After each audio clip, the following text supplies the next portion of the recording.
আজকে একটা খবর দেখে খুবই অবাক লাগলো।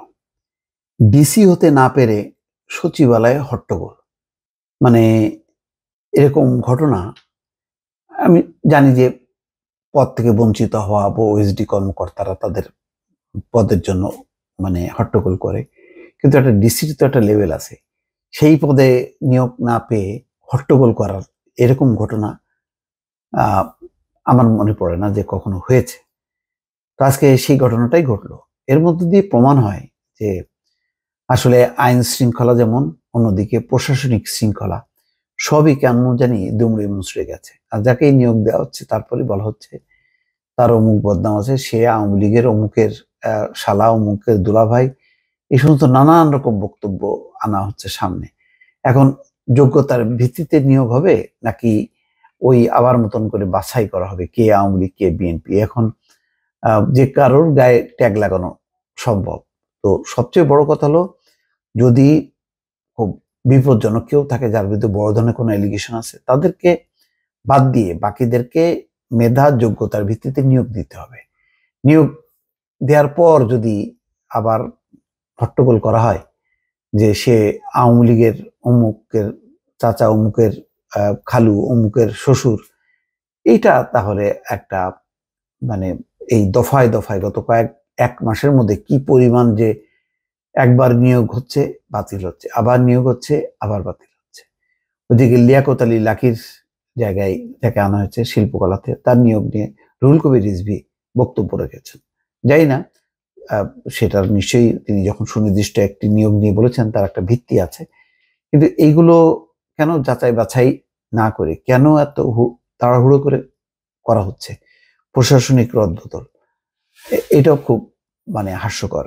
আবার অনেকে শাস্তি পেয়েছে, যে সেই শাস্তিটাকে তারা বলার চেষ্টা করছেন যে তারা মানে আওয়ামী লীগের দ্বারা নির্যাতিত, নিপীড়িত।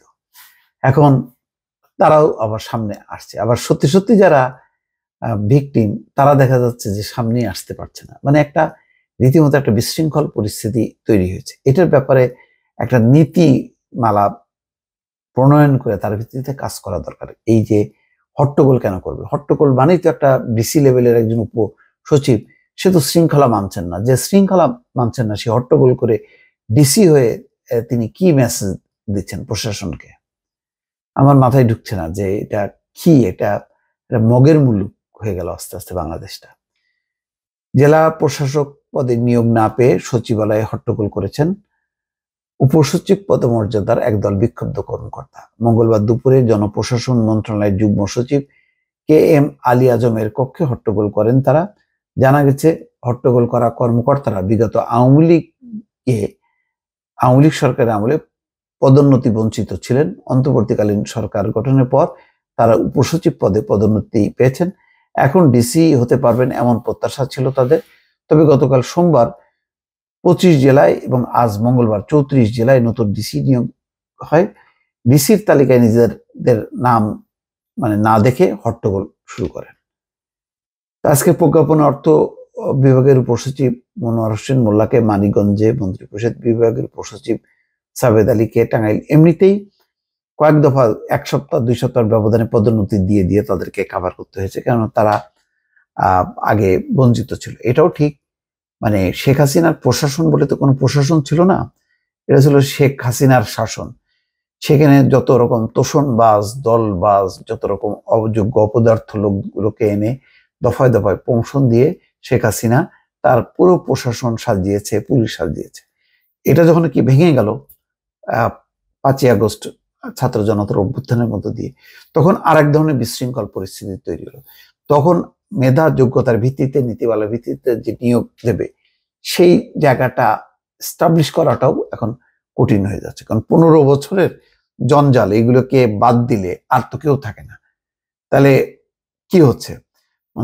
ঘুরে ফিরে কিন্তু ওই 15 বছরের জঞ্জালগুলি সামনে চলে আসছে, তাদেরকে উপেক্ষা করা যাচ্ছে না।